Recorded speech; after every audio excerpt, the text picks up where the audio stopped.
Victor Gonzalez, Michael Grove, option to AAA. Not necessarily surprising. If Grove threw together a like great start on Friday night on Thursday night while your UCLA team was getting destroyed, well, at least your hopes were getting destroyed. Yeah. Maybe it would have been a bigger like shock or decision, but no, it made sense that it was going to go to Ryan Pepiot. So Pepiot is going to be the guy. But yeah, Julio Urias is your opening day starter.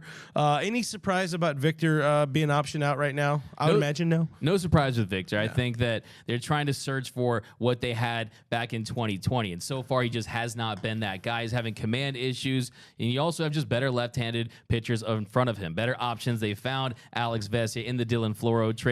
Caleb Ferguson is a guy that I don't think gets talked about enough because pure stuff-wise, velocity-wise, he's a guy that he made strides last season. Towards the end, gave up some runs, but he was running a long stretch of scoreless inning after scoreless inning. So I think that really just no spot for him at this point. Also, just too much of a liability. I think he's a guy that's capable of giving up a big inning, so they just don't really trust Victor Gonzalez at this point. And yeah, I mean, if we're being completely honest, to be frank, I'm a little concerned about the future of his career at the big league level, especially in this organization where there's so much talent. Yeah, if he could find a way to string together a nice couple of months at AAA, this is a very thin bullpen as it is. Extremely thin bullpen. It will be better. It will have the potential to be dominant by the time we look at July, August, but that is a long way away. So yeah, in reality, they need Victor to be good or to be around or to be available. So if he does string together something, maybe he has a chance of coming back up to the big league level. But I don't see it happening anytime soon. But yeah, Julio named opening day starter. We knew this. We knew this for a while that was going to happen, and he rewarded Dave with a pretty bad outing against the Brewers in Glendale, Arizona, or what do they call it, Swiftville for a little bit there. Whatever. Tate came in and took over. I mean, that has got to be just such a god awful come down. To come from WBC, you're playing in the semifinal game. You lose on the walk-off. Well, not the walk-off, but they lose the way they did. It was a walk-off. You lose the way they did at Team Mexico, and then to come back to 4,600 people chilling at Glendale, in Glendale, Arizona at Camelback Ranch. I mean, would you perform well in that situation? Yeah, I mean, you get those extra couple ticks of velocity with the adrenaline, and that's really all that Julio Urias knows. He's pitched with the Dodgers. He's pitched in the World Series, got the final out in 2020. Like you said, he plays in the WBC, where he has ups and downs. He looked dominant to start, was flirting with those perfect innings, then gave up those home runs. But yeah, I think it was definitely a little come down. I think the most important thing for Julio is just getting stretched out, getting the feel out there, and we know that when those lights really turn on, he is going to be ready. So yeah, I'm not overly concerned. I mean, you never know what guys are working on out there too. I mean, the pitch mix is a little different, just the way they attack hitters, different quadrants of the zone. So I think Julio is going to be just fine. But it is a big year for him, and I think we'll kind of get into some Julio talk about just him being named the Dodgers opening day starter. And is this kind of a passing of the torch? Is he's a guy that is going to be the Dodgers ace for years to come? We'll find out. But I'm not concerned at all with his WBC performance or his start today in spring training. Yeah. No, I mean, it's a good note. He had one, like a backfield outing that we saw. I think he pitched one Cactus League game before taking off and pitching just 3 games for Team Mexico in the WBC. So there's every reason to expect or assume that he's working on something. But so don't be concerned about Julio Urias yet. Dustin May gets the number 2 spot in the rotation, splits up the left-handers, as Dave said, with Julio Urias and Clayton Kershaw. Do you like D-May in that 2-hole? I like the fact that this is a guy who started an opening day in his career. He started opening day in 2020 after Kershaw was a late scratch due to his back barking. Just like there. you got Kershaw syndrome. I got the right Kershaw now. back. I need that epidural. But yeah, I do like the fact that when when you watch him, I mean, he's kind of a high variance player. I mean, if he's commanding the zone, his stuff is second to none. But I think that giving him that 2 spot in the rotation, especially with Kershaw coming out of the gates like he is, it doesn't really matter. It's not a pride thing. Kershaw has accomplished everything, and I think getting Dustin May off to a good start this season is pivotal. They need him to be a dude, and I think that's kind of one of the big narratives, the big storylines this season is kind of figuring out who are these dudes. Are they dudes or are they duds? And I think May is a dude. And I think that he's going to have a leap this year similar to what we saw with Tony Gonsolin. I think that coming back from that Tommy John surgery, he told us in the clubhouse that his stuff is the same as it was before the injury. It's just a matter of throwing strikes. And I think when you saw him in his action last year, comes back against the Marlins, he was dominant. Then he struggled against the Padres, gave up all those home runs. And the issue was kind of the inner half against righties and throwing strikes consistently. As long as he does that, he's going to have success. So I like him in the 2 spot. I really do. I hear his stuff moves more than a military family. That's at least just what I've heard. No, Dustin talked mid-spring about it. He barely made whatever it was, his 5-6 starts last year. He'd been throwing the entire time. He had, at that point was basically up to a full season's workload at that point. So, the back gave out on him a little bit. He was fine. He was ready to go. He was ready to pitch in the postseason if needed. Never that opportunity. The phone never rang for him, but he had the best possible scenario. He came back, he pitched, he had some things go against him, he had some things go well, things he could work on, get to the offseason, rest your ass, then get back on it, get back at it. So yeah, this could be the year we expected to see out of him in 21, the year he was starting in 21. This could be a very big year. And hey, you know what? The Dodgers are giving him the ball and running with it. If they're putting you in the number 2 spot, you gotta prove that you earn that. He's not 21 anymore. We saw this guy come up as a kid. He's an elder boy now, sort of. Yeah, and we're seeing with this rotation, these decisions when it comes to their opening day roster, that they are going to give a lot of runway to some of these younger guys, whether it be James Outman or Miguel Vargas. And not a lot of people have been talking about Dustin May as a part of the youth movement because it feels like he's been in this system for so long and he had success early on. But Dustin May is the guy who we were talking about, like we were talking about Gavin Stone and Bobby Miller at one point. He's the guy that, from a stuff standpoint, we have to see, I think, with Dustin May, the big thing for me this year is he a true starter or is he a guy that ends his career in the bullpen? He has that 3-quarter delivery. It's kind of a violent delivery, kind of lends itself to injuries. But I think that he is going to have a big year. I actually predict he's going to make the All-Star team. Oh, there it is. You heard it here first. I think folks. Dustin May. I think we have Dustin Mania finally. By the way, that T-shirt company made a Dustin Mania shirt. Where's my royalties? You've been talking about this. You came up with that in 2019, I'm pretty sure. Honestly, I was in the hospital when he was born, and that's when we came up with Dustin Mania. Okay, that day. It was I'm just playing. He birthed Dustin May is what he's inferring, I believe. What was that one NSYNC thing? What was it? Maybe you can make that a shirt. Oh, that one's a really long one though. Dustin Timberlake. Dustin Timberlake, it's gonna be May. Dustin Timberlake, it's gonna be May. That could be a shirt. But we have an It's Gonna Be May shirt in gearup.la. Check it out. Or Gear Up. Deep in the archives. Gearup.la. We haven't talked about it. Plug. If you buy the shirts, people will be happy. All right, number 3 guy, Clayton Kershaw, getting older. Now, all of a sudden, the number 3 starter, not a problem to see him as the number 3 guy. I think you can do a lot worse than having a Hall of Famer starting the 3rd game of the season against the Diamondbacks of all teams.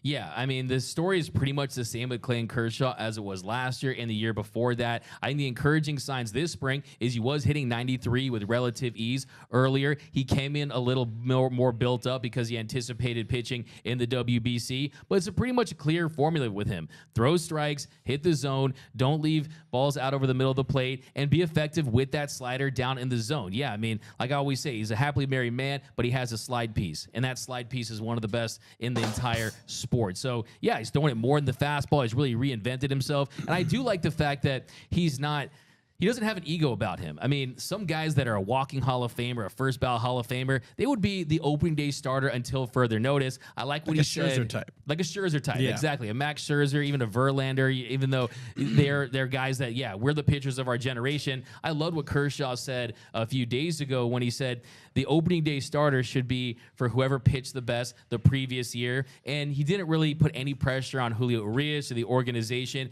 And I think this guy just likes to go out there and perform. But yeah, the biggest key for him is health. If you can get 20 to 24 starts, you're going to feel good about it. Anything close to 130 innings pitched. But the reality is, when he's out there on the mound, he's still a top 25 pitcher in the game. And the less we see of Clayton Kershaw, the more we likely see of Gavin Stone. So it's some relation there. Not necessarily in that order, but Thor, Noah Syndergaard gets that number 4 spot. He's starting the 4th game of the season. an important year for this guy because this is the year that establishes whether or not he can return to being that dominant. Maybe he can return to being Thor, or if he's just going to be a guy who's going to go out and get you 160 innings a year, be a quality, serviceable back end of the rotation type of guy, but not a wrong spot to put him because, hey, that means that opens the door for your number 5 guy to be our guy, the guy who furnishes your entire wardrobe, Ryan the Pepiot. It's a terrible name. Ryan Express you came up with. Original baseball Original name. baseball Original name. baseball name. Ryan Pepiot, he talked about, or he hasn't talked, we haven't heard from him yet, but officially named, just minutes before we went live, officially named the number 5 guy. You have to feel good for this kid. I mean, he's put in the work.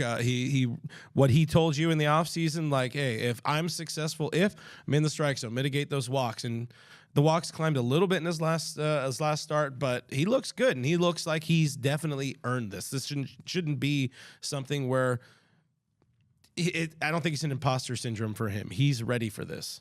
No, I absolutely agree. You can tell that he had a real quiet confidence about himself heading into this spring because he knew and handsome. Got that show flow going. He got the show flow. This thing breaking. I kind of when he ditched the stirrups, I was thinking maybe he's trying to do something different. And I think that he's really just taking a step. And I think last year there was a confidence issue out there on the mound as far as trusting his stuff. Now you see the confidence, and he's not trying to miss bats every single time. He's just trying to go out there and throw strikes. And look, everyone talks about Gavin Stone's changeable. Pepiot has another filthy changeup himself. And look, if you look at his numbers last season, a 16.9 walk rate. So far this spring, that number's down to 9.8%. He's striking out over 30% of opposing hitters in 9 1/3 innings pitched. So he is getting the punch outs. He is getting the swing and miss. He is out there giving them innings. And I think the biggest key for him is just kind of limiting big innings, keeping the ball in the yard. And I think, too, what I said a few days ago was, look, Ryan Pepiot was going to be the guy because of the upside. And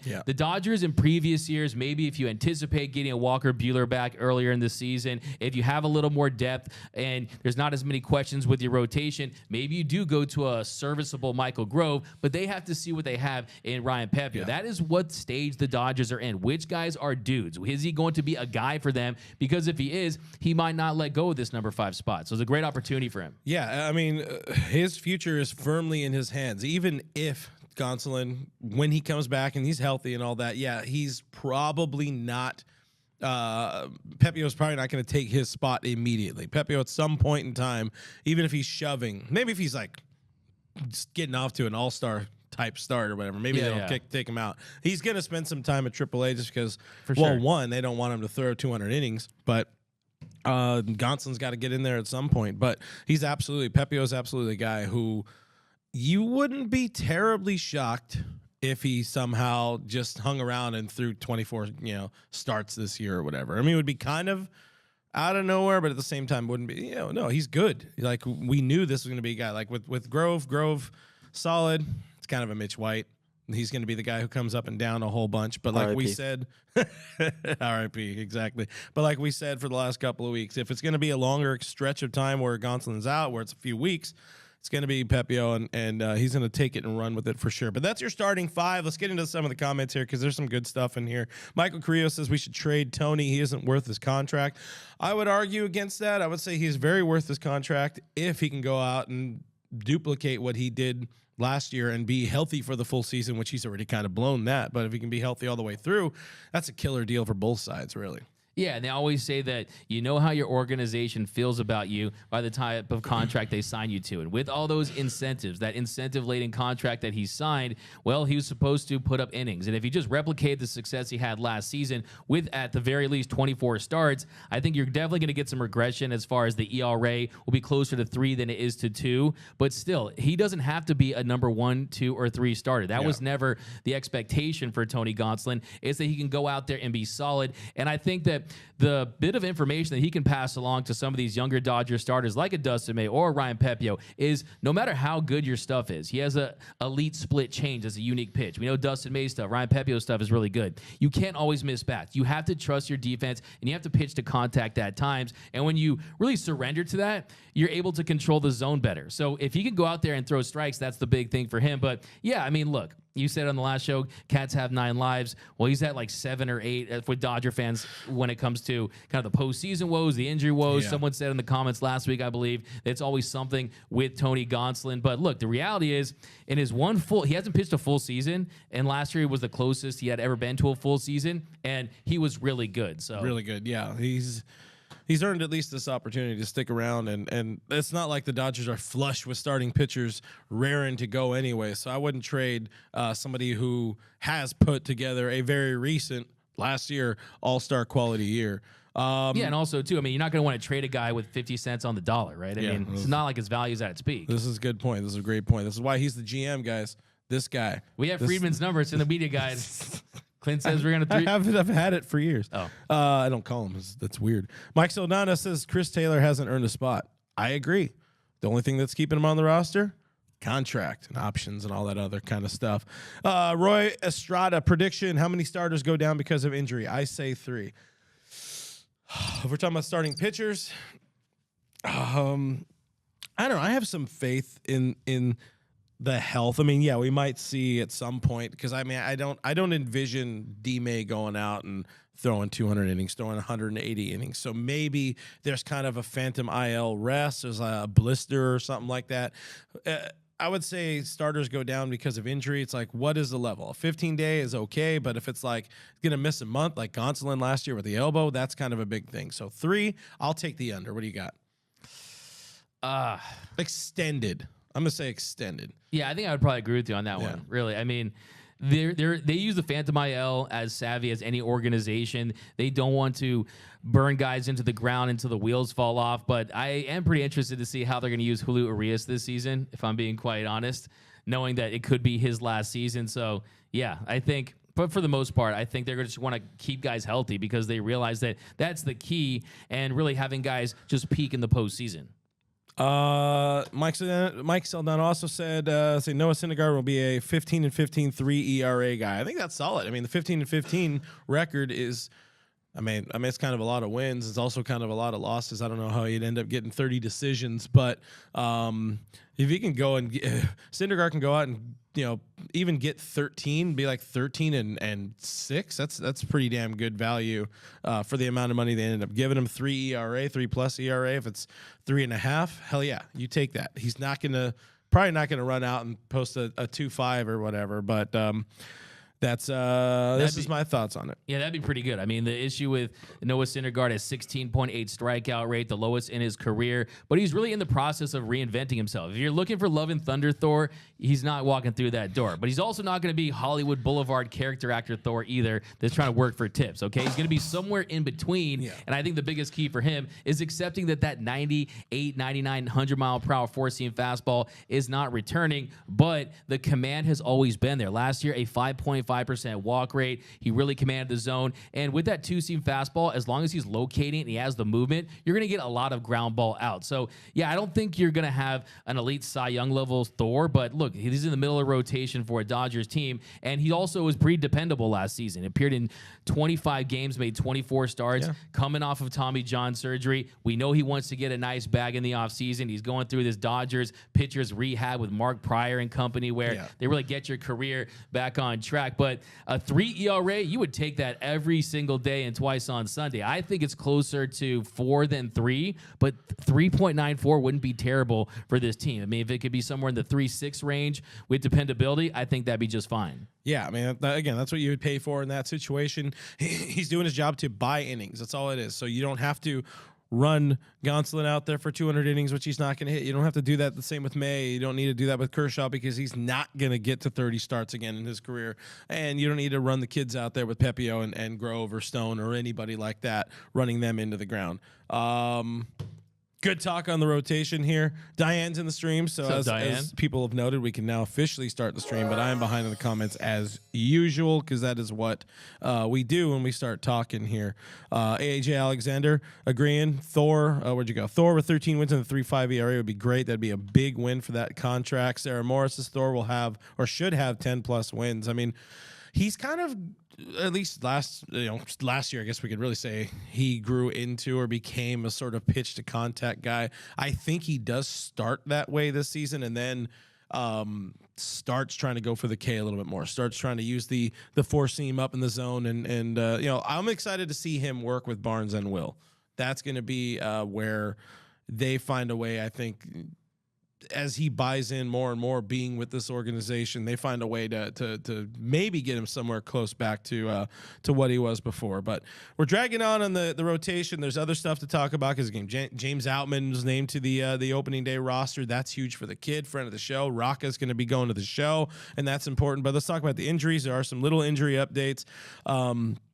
There's a few players. I didn't end up finishing getting the numbers, so these are probably wrong. But we have a few starting the season, a few pitchers starting the season on the 15-day IL with, of course, Gonson, where we talked about. Daniel Hudson will not be ready, so that's one reliever down. Jimmy Nelson, I think we talked about him last week. If he ends up pitching for the Dodgers, it would be a shock to me because homeboy has like the most yippy of the yips in all of recorded history. 60-day IL, you have our good close personal friend Alex Reyes, who hopes to be back sometime around June. JP Fireeisen, who is a human being who exists, has a very good arm, but it's hurt and it's on its way back from surgery. So hopefully he's a guy who's more August alongside potentially a September Bueller. And then, of course, Lux will be on the 60-day IL at some point as soon as they need a roster spot. But did I miss anybody? I got Gonson, Hudson, Nelson. Who else is opening the season on the IL? I think that's the main ones of the guys who will be available sooner rather than later. So a little bit of update there. We already mentioned Victor Gonzalez is going to be down to start the season. So all of that pieces together to a 26-man rotation.